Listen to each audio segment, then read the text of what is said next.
one betrayal, three broken lives. Watch until the end and see how the flames of revenge burn even those who thought they controlled the fire. The rain blurred Manhattan's skyline into smears of gray and gold beyond Ethan's office windows. I sat at his desk, my swollen belly pressing against the edge like a silent accusation. 7 months pregnant, and I'd become a stranger in my own marriage. His secretary had let me in. Mr. Carter's at a client dinner, but the jasmine perfume clinging to his chair told another story. I traced the ultrasound photo tucked in my wallet, its edges worn soft. Lucas. Our son's name tasted bitter now. Ethan's iPad glowed on the desk, forgotten in his rush to chase whatever validation he craved tonight. My finger hovered over the screen. For months, I pretended not to notice the late-night calls, the shirts smelling of hotel soap. But tonight, the truth pulsed like a live wire. The messages unfolded like poison. Sophia. Her name glared back. Can't wait to see you. Julia doesn't understand us. Dates overlapped with my first trimester nausea, the night we painted the nursery, the anniversary he'd missed due to travel delays. My hands shook, the screen blurring, as I scrolled through 6 months of lies. Rain hissed against the glass. I stood too fast, my reflection fracturing in the window, a distorted version of the woman who'd worn white lace and believed in forever. The office door creaked. Margaret, Ethan's assistant, froze in the doorway, her eyes darting to the iPad. Mrs. Carter, he's not who you think. Her whisper hung between us, sharp as shattered crystal. I didn't scream, didn't cry. Instead, I methodically screenshot every message, emailing them to an account Ethan didn't know I kept, the law degree I'd abandoned after our wedding stirred in my bones. Document everything. My mother's voice, hardened by her own divorce, echoed. Women like us don't break. We rebuild. At midnight, our penthouse felt colder. Ethan's tie lay coiled on the floor like a snake. I packed methodically, passports, cash, the leather journal where I tallied his absences in red ink. Lucas kicked, a rhythmic protest against the adrenaline flooding my veins. In the closet, his tiny onesies mocked me. He'll never know this pain, I vowed, zipping the suitcase shut. His wedding band gleamed on the nightstand. I left it there, along with a sticky note. Your son deserves better. The elevator descended. Each floor, a countdown. Outside, rain needled my face. I hailed a cab, Manhattan's lights shrinking in the rearview. Millbrook's autumn air smelled of wood smoke and impending frost. The rented storefront on Main Street still bore ghostly outlines of its past life. Henderson's Hardware, 1952 to 2008, etched beneath peeling paint.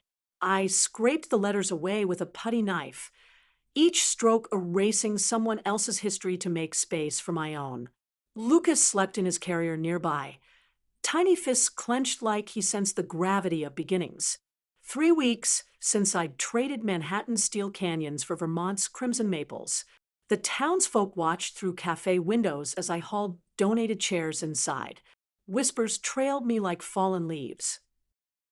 New York divorcee, single mother, that Carter scandal. I let them talk, let them see the bruises beneath my sleeves where Ethan's lies had left marks no ice pack could soothe. The first woman arrived at dawn. Mara, 22, her left eye blooming violet. She clutched a toddler's mismatched mittens like rosary beads. Saw your flyer at the laundromat, she mumbled. I didn't ask questions, just brewed bitter coffee and slid legal aid pamphlets across the splintered table. By week's end, 12 women filled the space, their stories staining the walls louder than any paint. Pastor Higgins came on Friday. His shadow stretched across the freshly lettered sign, New Beginning Support Center, as if darkness could eclipse those 3 words. This town values traditional families, he said, Bible pressed to his chest like armor. I handed him a stack of restraining orders filed by his congregation's traditional husbands. "So do we," I replied. Lucas chose that moment to wail, a primal siren cutting through hypocrisy. Nights were harder. In the rented farmhouse's clawfoot tub, I traced the stretch marks mapping my betrayal. Ethan's calls went to voicemail. "Olivia, please. I'm getting help, but help arrived too late." Instead, I memorized Vermont's custody laws until 2 a.m., red pen circling phrases like parental fitness and moral environment. The journal where I documented his absences now held others' testimonies. Mara's handwriting looped across page 14. "He said the Bible allows discipline. October's first frost silvered the pumpkin patches when Ethan found us. His Mercedes looked alien between pickup trucks at Milo's diner.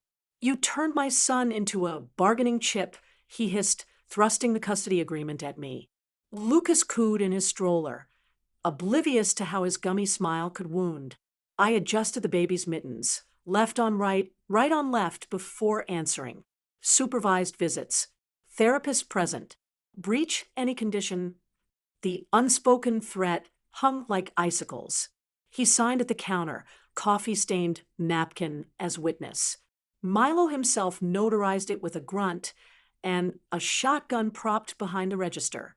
Ethan's gold pen trembled, the same one that had signed our marriage license. "You've changed," he said, more accusation than observation. Through the diner's fly-specked window, Mara watched from across the street, her toddler balanced on one hip. I pocketed the agreement. "We all do." That night, sorting donated onesies, I found Ethan's old Columbia sweater buried in the pile, navy wool still smelling of his cologne. Lucas fussed as I held it to his face. "This is who your father was," I whispered. The baby's nose wrinkled. We burned it in the rusted oil drum behind the farmhouse, flames painting the snow orange. Mara arrived with marshmallows, her toddler giggling at the absurdity. For the first time since leaving, I laughed until salt water streaked my cheeks. Winter carved its teeth into Millbrook, turning the support center's windows into frosted mosaics. I kept the wood stove roaring, its crackle drowning out the silence between mother's confessions. Lucas toddled between donated armchairs, clutching a stuffed fox, Ethan's childhood toy, mailed without a return address. I'd let him keep it. Some ghosts deserved pity, not fear. The envelope arrived on the solstice. No postmark, just my name slashed in ink sharper than broken glass. Inside, therapy session transcripts. Ethan's voice leapt from the pages, digitized and brittle. "My father left before I learned to ride a bike. Mom burned his letters in the Thanksgiving turkey pan. Said fear ran in his blood. My thumb smudged the words, imagining flames licking at his confession. Sophia's photo fell loose, a blonde smirk framed by a Manhattan skyline. Recognition punched my ribs. The woman from the gala. 2 years ago, she'd cornered me near the Champagne Tower, eyes red-rimmed. Your firm rejected my mother's case. Now she's stuck with him." I'd handed her a tissue, not realizing I'd become her him. Lucas sneezed, scattering the papers. His nose crinkled, Ethan's exact expression when lying. I bundled him tighter, while scratching his cheeks. Outside, tire tracks marred the fresh snow, circling the farmhouse like a predator assessing prey. Mara's text buzzed. "Stranger asking about you at the diner. City shoes. I worked through the night, cross-referencing dates. Ethan's first message to Sophia. April 12th, the day I'd miscarried our first pregnancy, alone in an ER waiting room. His words to her that night. Julia's fragile. I need someone strong." The wood stove embers hissed as I fed them another page. At dawn, footprints ringed the support center, narrow heels pacing like a caged animal. Inside, someone had rearranged the pamphlets. Domestic violence resources now spelled run in crooked blocks. Lucas giggled at the tower, unaware of the warning. I photographed the vandalism, hands steady. Let them come. My legal pad already listed 12 witnesses willing to testify against manufactured scandals. The confrontation happened at Sullivan's feed store. Sophia leaned against a pyramid of seed bags, designer coat clashing with overalls. Hello, Olivia. Her perfume cloyed, jasmine and ambition. You look tired. My boots ground hay into the floorboards as I stepped closer. She flinched, expecting a slap. Instead, I pressed Ethan's custody agreement into her palm. Tell him his son's first word was more, not data. Her laugh shattered like dropped china. You think this changes anything? But her eyes flickered to Lucas chewing his fox's ear. I walked away, snow crunching like bones underfoot. Let her report that to Ethan. That night, bathed in the blue glow of my laptop, I emailed the therapist's transcripts to Ethan. No message, just the subject line. Your father's name was Robert. 3 decades erased, reduced to a data point. Lucas stirred in his crib as the sent notification chimed. Outside, the wind howled, a chorus of fractured lineages and second chances. February's freeze turned the support center into an icebound fortress. Icicles daggered from the roof, their tips glowing red at dawn. Mara's idea to deter night visitors with Christmas lights. We barricaded the back door with a donated piano, its broken keys a discordant alarm system. Lucas learned to crawl between stacks of legal briefs, his tiny palms slapping against phrases like contempt of court and restraining order. The first blow came via mail, a cease and desist letter from Crawford and Mitchell, Ethan's former firm, defamation of character, unsubstantiated allegations. My hands didn't shake as I pinned it to the community board. Let the mothers see corporate claws trying to silence us. Mara inked a scarlet resist across the letterhead, her toddler adding crayon scribbles that looked disturbingly like gallows. Pastor Higgins escalated at Sunday service. From the farmhouse porch, I watched his congregation spill into the parking lot, pitchforks traded for picket signs. Protect our families, they chanted, oblivious to Mara's bruised ribs under her puffer coat. I strapped Lucas to my chest, his heartbeat thrumming against my sternum, and marched into the fray. The sheriff intercepted me at the diner. Got complaints, he said, tapping a file thick with Sophia's stationery. Unlicensed daycare, zoning violations, tax evasion. Milo slid a coffee across the counter, spiked judging by the smell. I sipped slow, letting the warmth steady me. Check the dates, I said. The support center's ledger, meticulously kept in 3 colors of ink, silenced him faster than any plea. That night, I found the crow, dead on the doorstep, wings splayed like a Rorschach blot, a silver chain coiled around its neck, Ethan's graduation pendant. Engraved family first. Lucas reached for it, babbling, shiny. I buried the bird behind the woodpile, chain and all. Let the earth claim his hollow symbols. Mara's ex-husband came next. His truck idled at the edge of the property, headlights carving trenches in the snow.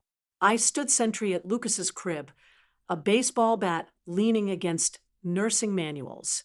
But it was Mara who confronted him, her voice carrying the guttural strength of someone who'd learned to roar.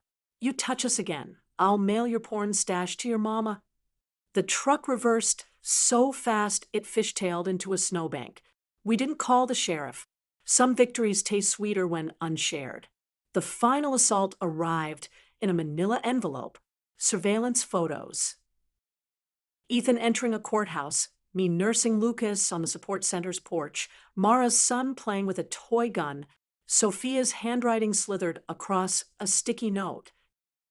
Choose. His future or yours. I burned the photos in the wood stove, their edges curling into ash wings. Lucas clapped, mesmerized by the flames. At midnight, I unearthed the Colt revolver from my father's lockbox. Its weight felt foreign, a relic from a life where protection meant violence. I unloaded the bullets, tossing them into the frozen creek. The empty gun became a paperweight on custody documents, a metaphor even Pastor Higgins couldn't misinterpret. When the power failed on the coldest night, we huddled around the wood stove, 7 mothers and 9 children breathing as one organism. Lucas slept against my chest, his lashes fluttering with dreams I'd kill to preserve. Mara hummed a lullaby her grandmother taught her, the notes merging with the wind's mournful key. Outside, shadows shifted. Inside, we were already fire. March's last blizzard buried Millbrook under 2 feet of vindictive snow. The support center's generator hummed like a trapped hornet, powering a single lamp that cast our shadows into giants on the walls. Lucas stacked blocks at my feet, their alphabet faces mocking me. FBI in primary colors. Mara had found the subpoena tucked into a donated crib mattress, its crisp seal bleeding ink onto my palms. Ethan's embezzlement records sprawled across the desk, shell companies, offshore accounts, a trail of digital breadcrumbs even Pastor Higgins couldn't pray away. Numbers blurred. 287,000 that paid for Sophia's Soho loft, Lucas's organic formula, my oblivion. I traced the transactions, each click of the mouse a detonator waiting for pressure. Lucas toppled his tower, giggling as blocks scattered. A wooden C rolled under the desk, lodging against a box of Mara's restraining orders. Outside, plows growled through the storm, their blades scraping bone-white lines in the dark. The sheriff's warning buzzed in my skull. Cooperate, or they'll freeze your accounts. Take the boy. I brewed bitter coffee, the pot trembling on the stove. Ethan's face stared from a subpoenaed bank statement, his signature looping like a noose. For months, I'd weaponized his absence. Now his crimes threatened to become my own. The wood stove crackled, hungry for secrets. One match, and the evidence would warm us for hours. Mara arrived at midnight, snow crusting her lashes. She dumped a duffel of cash on the table, tips from Milo's clandestine poker ring. For the lawyer, she said, peeling wet bills apart. Her toddler slept in the truck, exhaust puffing like dragon's breath. I counted the money, each dollar reeking of whiskey and desperation. $4,327. Enough to buy silence, not salvation. Sophia's blackmail letter arrived with the plow driver, a Polaroid of Ethan entering a Cayman bank clipped to Pastor Higgins's church ledger. $150,000 in donations from Crawford and Mitchell. Her note. Choose. Burn him or I burn you all. Lucas sneezed, scattering the photo into the wood stove's maw. Flames licked Ethan's face, his smile curling to ash. I drove to the frozen creek at dawn, subpoena ice brittle in my grip. The sheriff's cruiser idled at the bridge, exhaust merging with fog. He stepped out, hand resting on his holster. Decision time, Olivia. Lucas cooed in his car seat, chewing the subpoena's ribbon. I handed over the folder. Empty. Check your fax machine, I said. The embezzlement records, anonymized and redacted, were already en route to the SEC. Let them trace the fingerprints. The sheriff's radio crackled. All units respond to 34 Main Street. Crawford and Mitchell's headquarters. I timed it perfectly. Back at the farmhouse, Mara scrubbed crayon off the walls, freedom in waxy scarlet. Lucas crawled through sunbeams, chasing dust motes like they held answers. The wood stove held nothing but kindling now. I fed it Sophia's letter, watching her threats dissolve to smoke. Ethan called as the blizzard died. I let it ring, his voice fracturing into voicemail static. Olivia, please, I can explain. Outside, the first robin landed on the frosted porch rail, its breast blazing like an ember. Lucas pressed his palm to the window, leaving a starfish of fog. I etched my answer beside it.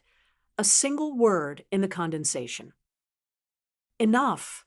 Lucas's first birthday cake, listed to the left, its vanilla frosting sliding like glacial melt.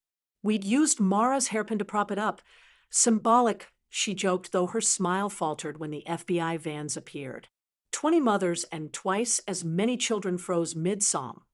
Happy birthday, dissolving into the static of radios. I prepared for this. Emergency protocols typed in bold.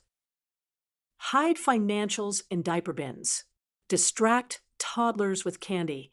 Never admit fear. The agents moved like stormtroopers in Kevlar, warrants flapping like surrender flags. Lucas smeared blue frosting on my blouse, giggling as I whispered, "Watch the lights, baby. Just lights." Mara's boy triggered the chaos. 7 years old and hopped on stolen fun dip, he lobbed a Lego SWAT truck at the lead agent's shin. The thud echoed. For 3 heartbeats, we all stared. Then chaos erupted. Toddlers wailed. Paperwork flew. Someone's chihuahua peed on an evidence bag. I pressed Lucas into Mara's arms and stood, hands raised. The files are encrypted. The children aren't. The agent's name tag read Vargas. I remembered her 3 years back, testifying against a hedge fund predator. Her nod was microscopic. Playground. Now, outside, April's false spring mocked us. Swings creaked empty. I handed over the flash drive taped under Lucas's high chair. Pastor Higgins's offshore donations leaked anonymously to his congregation. Vargas pocketed it. Your boyfriend's crying on CNN. She jerked her chin toward Milo's diner, where Ethan's press conference flickered through grease-streaked windows. His face filled the screen, gaunt under studio lights. I betrayed my family, my colleagues. The closed captioning stuttered. Unintelligible weeping. Lucas babbled, "Dada," at a syrup bottle. Mara gripped my shoulder. "Don't." Sophia struck at dusk. News vans swarmed the support center, cameras catching us hauling cribs into a U-Haul. Source claims Carter funds terrorism, a reporter shouted. I laughed, a harsh, unfamiliar sound, and tossed her the shredded church ledger. Page 12. Your headlines misspelled. That night we slept in shifts at Mara's cousin's hunting cabin. Lucas's cake, candle burned to a nub, wax pooling around $150,000 in cash from Crawford and Mitchell's settlement. Mara snored on a bearskin rug, her boy curled like a comma against her ribs. I watched the woods, Ethan's apology voicemail looping silently on my screen. I'm sorry I failed you. Both of you. His voice broke where mine had, years ago. Lucas stirred, clutching the stuffed fox. Outside, an owl called, low and mournful, a dirge for the lives we buried to protect the ones we built. The courthouse smelled of lemon polish and lies. I'd chosen navy silk for the custody hearing, Ethan's favorite color, weaponized. Lucas slept in his stroller, cheeks flushed with daycare germs. Unaware, the next hour would tattoo his future. Mara adjusted my collar, her hands trembling more than mine.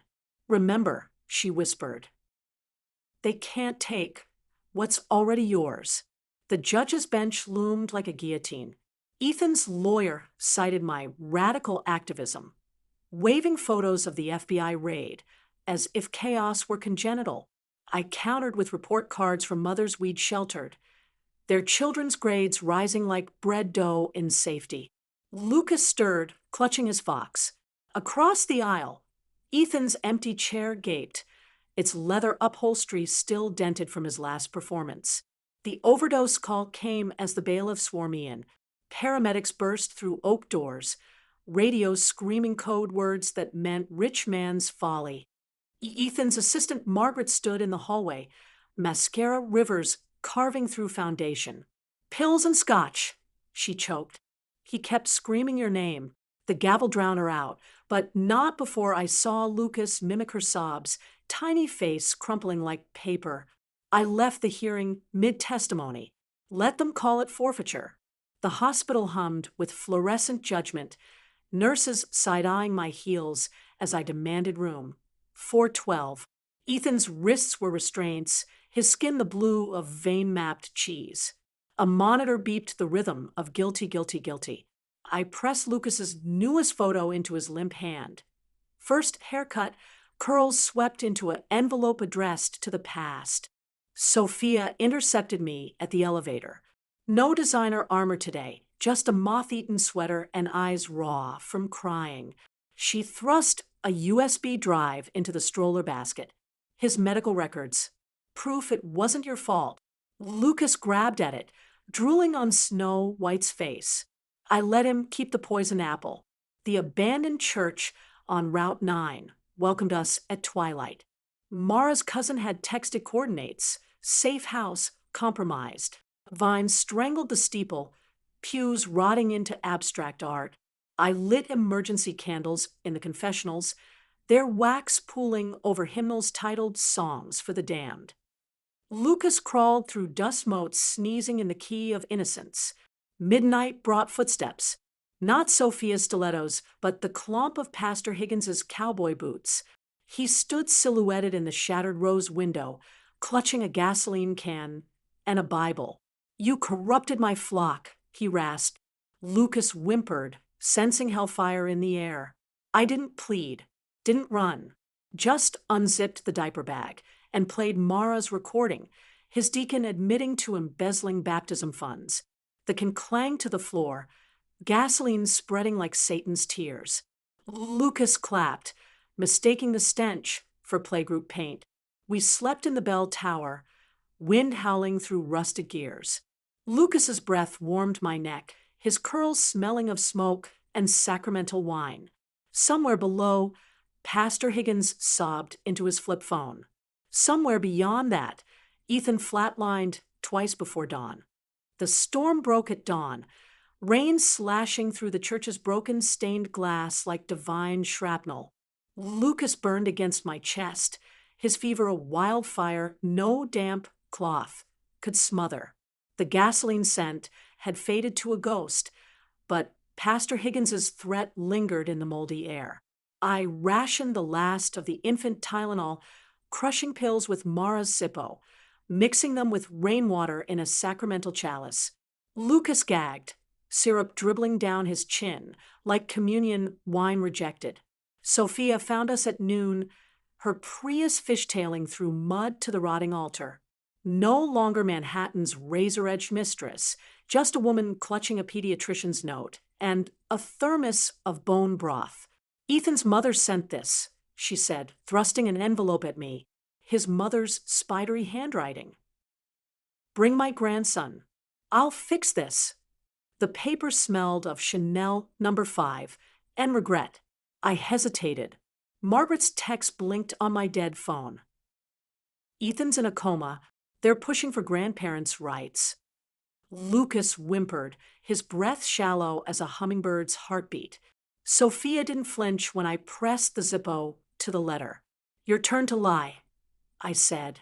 She nodded, pulling a burner phone from her boot. The Crawford files. All of them. We drove through the tempest, Lucas swaddled in my jean jacket, Sophia white-knuckling the wheel. Ethan's childhood home loomed, a Georgian monstrosity strangled by ivy. His mother waited on the portico, pearls gleaming like nooses in the stormlight. You look terrible, she said, reaching for Lucas. I stepped back, triggering the motion lights. Dozens of garden gnomes leered, their painted eyes following us inside. The nursery froze time. Ethan's Yale diploma hung beside a crucifix, toddler overalls preserved under glass. Lucas's fever spiked as she laid him in Ethan's crib, humming a lullaby I'd heard in therapy session leaks. He always feared becoming his father, she said, pressing a silver rattle into my palm. Now he's neither. Upstairs, Sophia hacked into Crawford's server, her fingers flying like a penitent's prayer. I watched security footage bloom. Pastor Higgins accepting briefcases of cash, Ethan's signature forged on donation slips, Sophia herself shredding evidence in a back room. The files uploaded to Reddit at midnight. Hashtag Gods and Mammon trending by dawn. Lucas's fever broke in a clawfoot tub, his cries echoing through ductwork. Ethan's mother handed me a bourbon, her reflection warped in the tarnished faucet. I protected him from Robert's legacy. Now you protect that boy from his. The ice clinked like a judge's gavel. Outside, news helicopters circled, spotlights turning raindrops to falling diamonds. We left before sunrise, Sophia's trunk packed with formula and a sealed box labeled Robert's Things. The highway shimmered, oil and rainwater birthing prismatic lies. Lucas slept, his fist curled around the rattle, a final gift from a woman who'd loved too late. At the state line, Sophia handed me a notarized affidavit. Custody relinquishment. Ethan's idea before. Her voice fractured. I tucked the paper into Lucas's diaper bag, already drafting tomorrow's lesson for the mothers. How to rebuild from the ashes of other people's guilt. The support center reopened on Lucas's second birthday. Its walls repainted the color of storm clouds. We hung children's artwork over bulletproof glass, their crayon sons bleeding wax down security bars. Ethan's funeral procession passed at noon. Black cars crawling past our balloon arch, their headlights mocking our defiance. Lucas clapped as Mara's boy released doves, their wings slicing through the stench of distant smoke. Sophia arrived with a casserole and a USB drive. Higgins's confession, she said, tucking it between diapers and legal pads. I didn't ask how she'd extracted it. Some truths fester better in darkness. The mothers eyed her. Knives paused mid-sandwich until Lucas toddled over and smeared avocado on her Prada boots. Forgiveness, like revolution, begins small. Ethan's mother came at dusk, her Chanel replaced by denim. She brought Robert's box, baby shoes, divorce papers, a pistol rusted shut. We burned it in the oil drum, flames devouring ghosts. Lucas danced in the sparks' glow, his shadow a giant on the new security fence. Mara snapped photos, her boy's face lit by fire instead of fear. The affidavit stayed unopened in my desk drawer. Some choices lose power when named. At midnight, I fed it to the wood stove, its legal seals curling into black roses. Lucas slept nearby, Ethan's stuffed fox tucked under his arm.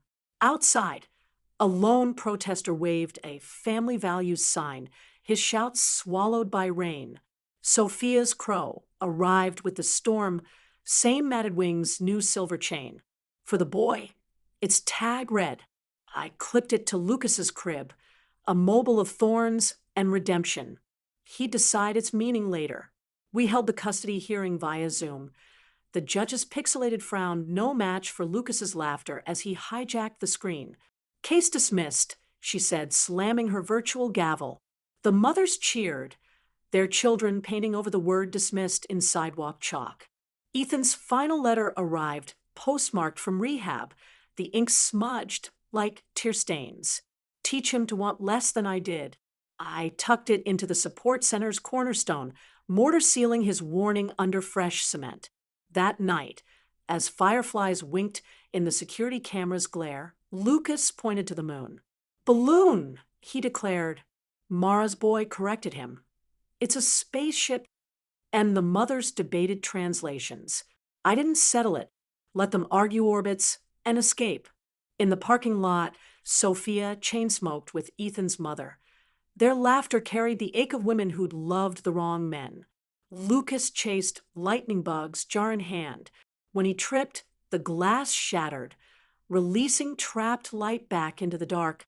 We didn't sweep up the shards. Every ending is just the beginning of another story waiting to happen. Don't stop now. Click to discover more stories that will keep you on the edge of your seat.